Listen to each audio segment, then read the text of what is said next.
Hi all, welcome to hymes academy.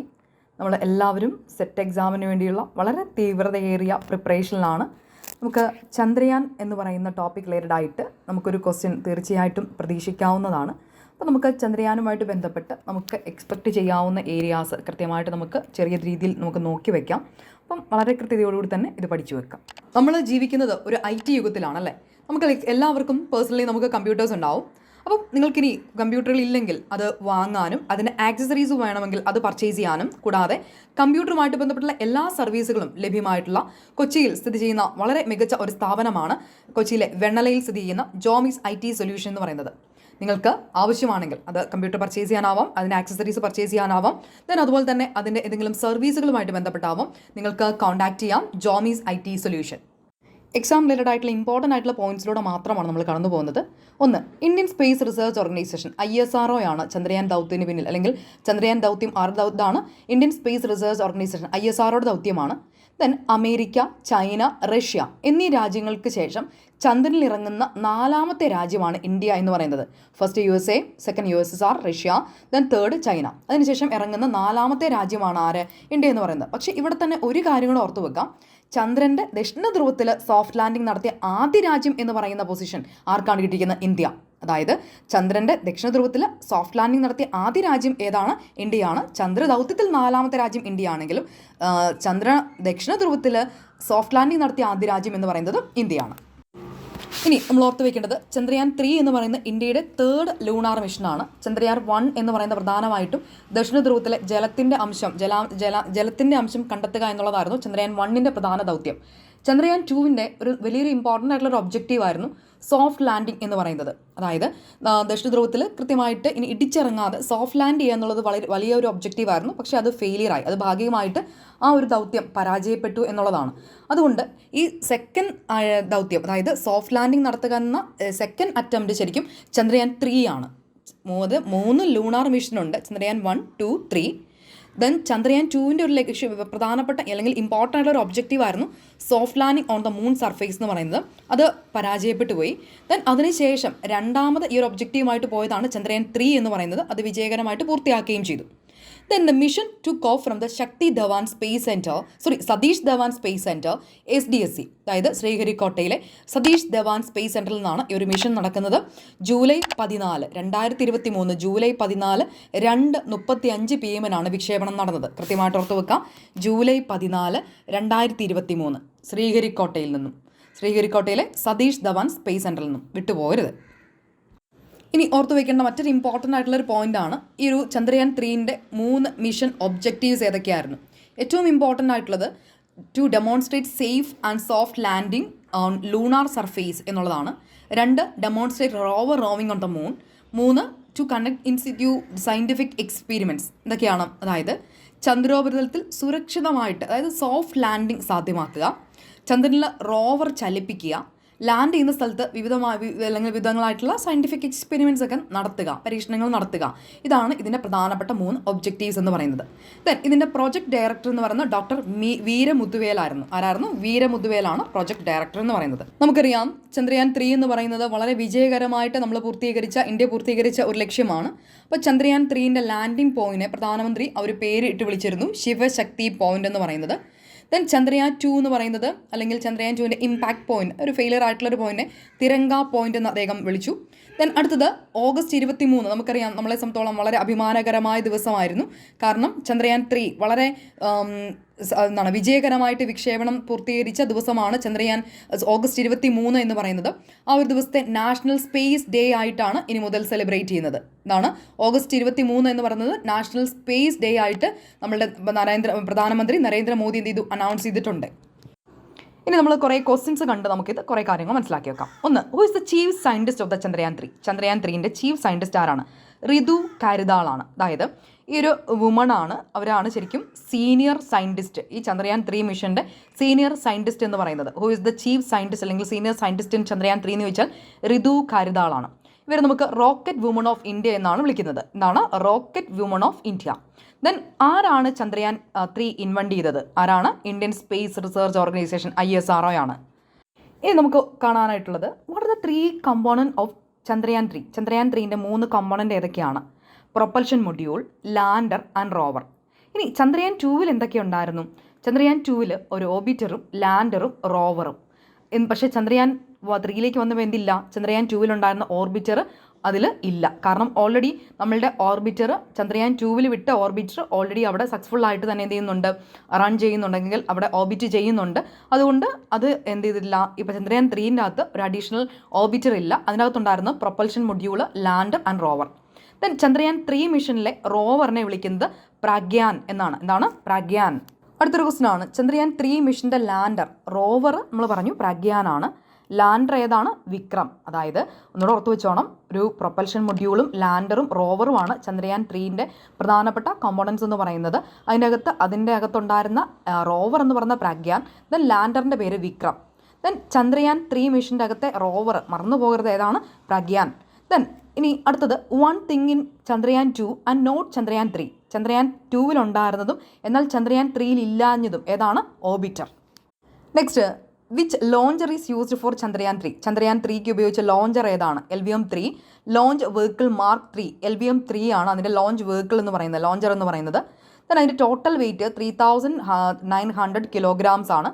Then landing site എവിടെയായിരുന്നു? Landing site southern pole of the moon ആണ്. Southern pole of moon. മറ്റൊരു question, type of mission in ISRO Chandrayaan 3. ഏത് രീതിയിലുള്ള മിഷനാണ്? Lunar exploration മിഷനാണ് ചന്ദ്രയാൻ 3 നടത്തിയത്. Then what are the main objective of ISRO moon mission? നമ്മൾ കണ്ടതാണ്, to demonstrate a safe and soft landing on lunar surface, demonstrate rover roving on the moon, to conduct scientific experiments. ഇത് 3 ഇതിൻ്റെ പ്രധാനപ്പെട്ട objectives എന്ന് പറയുന്നത്. അടുത്തൊരു question, what technology have been used in this mission? ഏതൊക്കെ technologies ആണ് use ചെയ്തിരുന്നത്? Altimeter, velocimeter, laser gyro based inertial referencing and accelerometer package. ഇത്രയുമാണ് ഇതിനകത്ത് യൂസ് ചെയ്യുന്ന technologies. Then which fuel is used in Chandrayaan 3? Liquid hydrogen oxygen ആണ് ഇതിനകത്ത് use ചെയ്യുന്ന fuel എന്ന് പറയുന്നത്. Then what is Chandrayaan 3 landing date? എന്നായിരുന്നു ഇതിൻ്റെ ലാൻഡിംഗ് ഡേറ്റ്? ഓഗസ്റ്റ് 23, 2023. 2023 ഓഗസ്റ്റ് 23 ഇത് ലാൻഡ് ചെയ്തത്. അപ്പോൾ ഓർത്ത് വെക്കുക, 2023 ഓഗസ്റ്റ് 23 അത് ലാൻഡ് ചെയ്തു.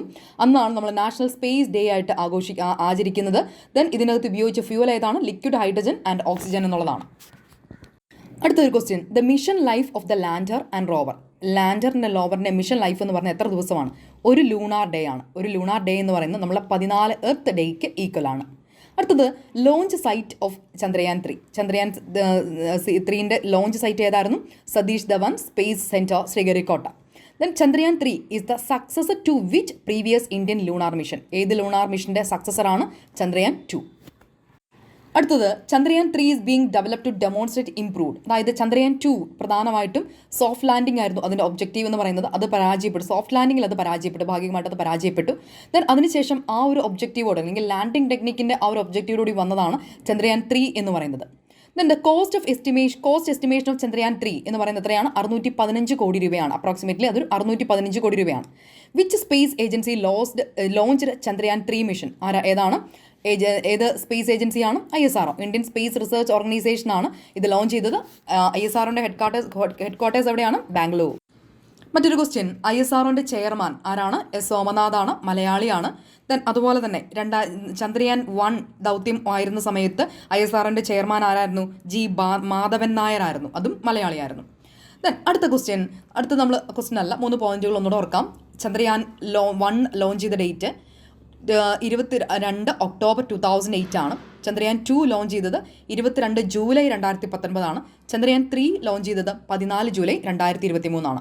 അപ്പോൾ ഓർത്ത് വയ്ക്കാൻ എളുപ്പമുണ്ട്. 22 ഒക്ടോബർ 2008 ചന്ദ്രയാൻ 1, ദെൻ 22 ജൂലൈയിലേക്ക് വരുമ്പോഴാണ് 2019. ഇത് 3 ഒരുമിച്ച് പഠിച്ചു വെക്കുക. 22 ഒക്ടോബർ 2008 1ഉം 22 ജൂലൈ 2019 2, ദെൻ 14 ജൂലൈ 2023 ചന്ദ്രയാൻ 3. അടുത്തത് നമ്മൾ നോക്കുന്നത് ഒരു ക്വസ്റ്റൻ ആണ്. Chandrayaan 2 is the first space mission to conduct soft landing. Soft ലാൻഡിങ്ങുമായിട്ട് ബന്ധപ്പെട്ടുള്ള ആദ്യത്തെ ആ ഒരു മിഷനുമായിട്ട് പോയത് ഏതാണ്? ചന്ദ്രയാൻ 2 ആണ്. ചന്ദ്രയാൻ 3 എന്ന് പറയുന്നത് രണ്ടാമത്തെ സോഫ്റ്റ് ലാൻഡിംഗ് മിഷനുമായിട്ട് പോയതാണ്. അപ്പോൾ ഏത് റീജിയനാണ് അത് കോൺസെൻട്രേറ്റ് ചെയ്തത്? പ്രധാനമായിട്ടും സൗത്ത് പോളാർ റീജിയനിൽ ഇറങ്ങുക, സോഫ്റ്റ് ലാൻഡിംഗ് ചെയ്യുക എന്നുള്ളതാണ് ചന്ദ്രയാൻ 2ൻ്റെയും ചന്ദ്രയാൻ 3യുടെയും ദൗത്യം. അടുത്തത്, what is the name of main rocket engine for Chandrayaan 3? Main rocket engine ഏതാണ്? അത് ഓർത്ത് വെക്കണം. C-20 ക്രയോജനിക് എഞ്ചിൻ എന്നുള്ളതാണ് മെയിനായിട്ടുള്ള റോക്കറ്റ് എഞ്ചിൻ എന്ന് പറയുന്നത്. ഇനി ഇത്രയും നേരം നമ്മൾ കണ്ടതിൽ നിന്നും നമുക്ക് 2-3 ക്വസ്റ്റ്യൻസ് കൂടെ കണ്ട് നമുക്ക് വൈൻഡപ്പ് ചെയ്യാം. ദ ചന്ദ്രയാൻ 3 മിഷൻ്റെ റോവർ ഏതായിരുന്നു? പ്രാഗ്യാൻ. ലാൻഡർ ഏതായിരുന്നു? വിക്രം. മറ്റൊരു question, which launcher is used for Chandrayaan 3? Chandrayaan 3യിൽ യൂസ് ചെയ്ത ലോഞ്ചർ ഏതാണ്? 3ക്ക് വേണ്ടി യൂസ് ചെയ്ത ലോഞ്ചർ എന്ന് പറയുന്നത് ലോഞ്ച് വെഹിക്കിൾ മാർക്ക് 3 എന്നുള്ളതാണ്. ലോഞ്ച് വെഹിക്കിൾ മാർക്ക് 3, അതായത് LVM-3 എന്നുള്ളതാണ്. അടുത്തൊരു question, the mission objective of Chandrayaan 3. Chandrayaan 3ൻ്റെ മിഷൻ ഒബ്ജക്റ്റീവ് എന്ന് പറയുന്നതിൽ ഏതാണെന്നുള്ളതാണ്? Demonstrate rover roving on the moon, demonstrate safe soft landing on lunar surface, to conduct in situ then scientific experiments എന്നത് ഏതാണ്? ഇത് മൂന്നും ഇതിൻ്റെ ഒബ്ജക്റ്റീവാണ്, മിഷൻ ഒബ്ജക്റ്റീവാണ്. ആൻസർ ഏതാണ്? Option D, all of the above. അപ്പോൾ നമ്മളുടെ ചന്ദ്രയാനുമായിട്ട് ബന്ധപ്പെട്ട് അറിയേണ്ട കുറേയധികം കാര്യങ്ങൾ നമ്മൾ ഈ ഒരു വീഡിയോയിൽ തന്നെ കൃത്യമായിട്ട് മനസ്സിലാക്കിയിട്ടുണ്ട്. ഇതുകൂടാതെ കറണ്ട് അഫേഴ്സ് 2023 എന്ന് പറയുന്ന പ്ലേലിസ്റ്റിൻ്റെ അകത്ത് നോബൽ പ്രൈസുമായിട്ടുള്ള ഒരു വീഡിയോ അപ്ലോഡ് ചെയ്തിട്ടുണ്ട്. അതും കൂടെ കാണണം, കാരണം അത് ഇമ്പോർട്ടൻ്റ് ആണ്. ദെൻ നമുക്ക് ഇമ്പോർട്ടൻ്റ് ആയിട്ട് ഓർത്ത് വെക്കേണ്ട മറ്റ് കറണ്ട് അഫേഴ്സ് അടങ്ങിയ മറ്റൊരു വീഡിയോ ഉടൻ തന്നെ അപ്ലോഡ് ചെയ്യുന്നതായിരിക്കും. ദെൻ അതോടൊപ്പം മറ്റൊരു കാര്യം പറയാനുള്ളത്, നമുക്ക് ഹൈംസ് അക്കാഡമിയെ സംബന്ധിച്ചോളം സെറ്റ് പേപ്പർ 1നും കൊമേഴ്സിനുമാണ് നമ്മൾ ക്ലാസ്സുകൾ പ്രൊവൈഡ് ചെയ്യുന്നത്. നമുക്ക് 6 മാസത്തെ കോഴ്സ് അല്ലെങ്കിൽ കൃത്യമായിട്ട് വളരെ ഡീപ്പായിട്ട് ഡീറ്റെയിൽ ആയിട്ട് പഠിക്കാനുള്ള 6 മാസത്തെ കോഴ്സ് പേപ്പർ 1നും ദെൻ അതുപോലെ തന്നെ നമുക്ക് കൊമേഴ്സിനും അവൈലബിൾ ആണ്. കൃത്യമായിട്ട് മനസ്സിലാക്കി കാര്യങ്ങൾ പഠിച്ച് നമുക്ക് വളരെ കോൺഫിഡൻ്റ് ആയിട്ട് സെറ്റ് എക്സാമിന് വേണ്ടി പ്രിപ്പയർ ചെയ്യാനായിട്ട് ഇതിലൂടെ പറ്റും. എന്നാൽ നമുക്ക് സമയമില്ല, നമുക്ക് വളരെ പെട്ടെന്ന് തന്നെ നമുക്ക് ക്ലാസ്സുകൾ കണ്ട് മനസ്സിലാക്കി പെട്ടെന്ന് നമുക്കൊന്ന് കണ്ടു പോകണം എന്നുണ്ടെങ്കിൽ നമ്മൾ ലൈവ് സെക്ഷൻസ് പ്രൊവൈഡ് ചെയ്യുന്നുണ്ട്. അത് വളരെ എഫക്റ്റീവായിട്ടുള്ള ലൈവ് സെക്ഷൻസ് ആണ്. നിങ്ങൾ ഒരു ക്ലാസ്സെങ്കിലും അറ്റൻഡ് ചെയ്ത് കഴിഞ്ഞാൽ നിങ്ങൾക്കറിയാം അത് എത്രമാത്രം നിങ്ങൾക്ക് യൂസ്ഫുൾ ആകും എന്നുള്ളത്. കാരണം നമ്മളൊരൊറ്റ ഒരു യൂണിറ്റ് ഒക്കെ ആയിരിക്കും, അല്ലെങ്കിൽ വളരെ ഇമ്പോർട്ടൻ്റ് ആയിട്ടുള്ള കുറേ അധികം ഏരിയാസ് ഒരുമിച്ച് ഒരൊറ്റ ലൈവിലൂടെ നമ്മൾ കംപ്ലീറ്റ് ചെയ്യുകയാണ് ചെയ്യുന്നത്. അപ്പം അത് വെറുതെ നമ്മളങ്ങ് പറഞ്ഞു പോകുമല്ല, PPT യൂസ് ചെയ്തിട്ട് ഏറ്റവും ഇമ്പോർട്ടൻ്റ് കോർ ആയിട്ടുള്ള പോയിൻറ്റ്സ് മാത്രം നിങ്ങളുടെ മനസ്സിലേക്ക് പതിക്കുന്ന രീതിയിൽ കണക്ട് ചെയ്താണ് നമ്മളതിനെ അവതരിപ്പിക്കുന്നത്. അപ്പോൾ നിങ്ങൾക്ക് അത് കൂടിയ ആരെങ്കിലും ഉണ്ടെങ്കിൽ നിങ്ങൾക്ക് ചോദിച്ചു കഴിഞ്ഞാൽ നിങ്ങൾക്ക് അറിയാം എത്രമാത്രം എഫക്റ്റീവ് ആണെന്നുള്ളത്. അപ്പോൾ നമ്മളൊരു ക്ലാസ്സിന് നോർമലി നമ്മൾ 100 റുപ്പിയാണ് ചാർജ് ചെയ്യുന്നത്. 100 റുപ്പി ക്ലാസ്സിന് മാത്രമല്ല, നമ്മൾ അതിൻ്റെ PPTയും ദെൻ അത് നിങ്ങൾക്ക് കൂടാൻ പറ്റിയിട്ടില്ല എങ്കിൽ അതിൻ്റെ റെക്കോർഡ് സെക്ഷൻസും നമ്മൾ പ്രൊവൈഡ് ചെയ്യുന്നതാണ്. ഇതുവരെ നമ്മൾ കഴിഞ്ഞത് 3 ക്ലാസ്സുകളാണ്. ദെൻ ഒന്ന് Indian philosophy, then Indian philosophy അല്ല, ഫിലോസഫി ഫുള്ള്, ദെൻ അതുപോലെ ഇന്ത്യൻ കോൺസ്റ്റിറ്റ്യൂഷൻ, ദെൻ അതുപോലെ തന്നെ കമ്മ്യൂണിക്കേഷൻ റിസർച്ച് എന്നീ 3 ടോപ്പിക്കുകൾ വളരെ ഡീറ്റെയിൽ ആയിട്ട് നമ്മൾ കൃത്യമായിട്ട് കണ്ടു കഴിഞ്ഞു. ദെൻ അതിൽ നിന്നുള്ള പ്രീവിയസ് ഇയർ ക്വസ്റ്റനും നമ്മൾ ഡിസ്കസ് ചെയ്താണ് പോകുന്നത്. ദെൻ അതിനുശേഷം നിങ്ങൾക്ക് എക്സാം അറ്റൻഡ് ചെയ്യാനുള്ള അവസരവും ഉണ്ട്. നമ്മൾ ഇത്തവണ കൊമേഴ്സിന് നമ്മൾ ലൈവ് സെക്ഷൻസ് പ്രൊവൈഡ് ചെയ്യുന്നില്ല. അടുത്ത തവണ മുതലേ നമ്മൾ കൊമേഴ്സിന് ലൈവ് സെക്ഷൻസ് പ്രൊവൈഡ് ചെയ്യുന്നുള്ളൂ. ഇനി നമുക്ക് അടുത്ത ബാച്ചിലേക്ക് കൊമേഴ്സിലേക്ക് നിങ്ങൾക്ക് ജോയിൻ ചെയ്യണമെന്നുണ്ടെങ്കിൽ കൃത്യമായിട്ട്, അതായത് നമുക്കറിയാം +1 മുതൽ PG വരെയുള്ള മുഴുവൻ ടോപ്പിക്സും ഈ പറയുന്ന കൊമേഴ്സ് എന്ന് പറയുന്ന ആ ഒരു സെറ്റിൻ്റെ സിലബസിൻ്റെ അകത്ത് ഇൻക്ലൂഡഡ് ആണ്. അപ്പോൾ നമ്മൾ എല്ലാം കൂടെ നമുക്ക് നോക്കി പഠിക്കാനുള്ള സമയം ഉണ്ടാവത്തില്ല. അപ്പോൾ കാര്യങ്ങൾ മനസ്സിലാക്കി കൃത്യമായിട്ട് പഠിക്കേണ്ട ഏരിയകൾ നല്ല രീതിയിൽ പഠിക്കുക എന്നുള്ളതും ക്വസ്റ്റൻസ് മനസ്സിലാക്കുക എന്നുള്ളതും വളരെ ഇമ്പോർട്ടൻ്റ് ആണ്. അപ്പോൾ ആ രീതിയിൽ നിങ്ങൾക്ക് പഠിക്കണമെന്നുണ്ടെങ്കിൽ തീർച്ചയായിട്ടും നമ്മുടെ അടുത്ത ബാച്ചിലേക്ക് നിങ്ങൾക്ക് ജോയിൻ ചെയ്യാം. എളുപ്പത്തിൽ ഈസി ആയിട്ട് നിങ്ങൾക്ക് കാര്യങ്ങൾ പഠിക്കാനായിട്ട് പറ്റും. Thank for watching.